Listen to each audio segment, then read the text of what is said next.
The depths beneath the pool. They reopened the old public pool last summer, after it had been closed for nearly 20 years.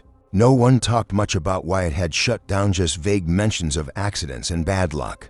But the city poured money into renovations, and by July, the place was packed. I was working there as a lifeguard, easy job, decent pay. But from the first day, something felt wrong. It wasn't the water, it looked clean enough. It was the depth. The pool was unusually deep. The sign said 12 feet at the far end, but it felt like more. When I dove in during training, I couldn't touch the bottom, even when I kicked down as hard as I could. And the light didn't seem to reach that far either. It just vanished into darkness. The kids swam mostly near the shallow end, but sometimes one would drift too far. That's when things got strange. One boy swore he felt something grab his ankle.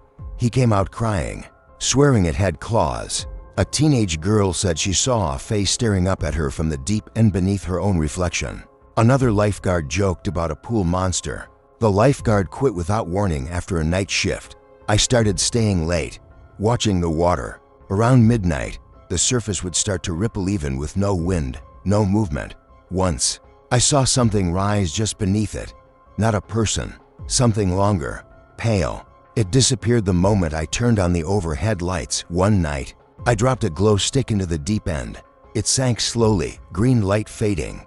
Then, it stopped mid-descent, caught on something that pulled it sharply downward, out of sight.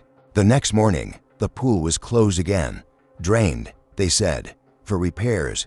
I snuck in, hoping to get a look. There was no bottom. Where the deep end had been was now just a wide, black pit. It was pulsing faintly in the dark like a heartbeat.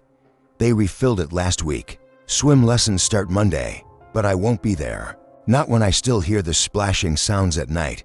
Not when I know something is still down there, waiting.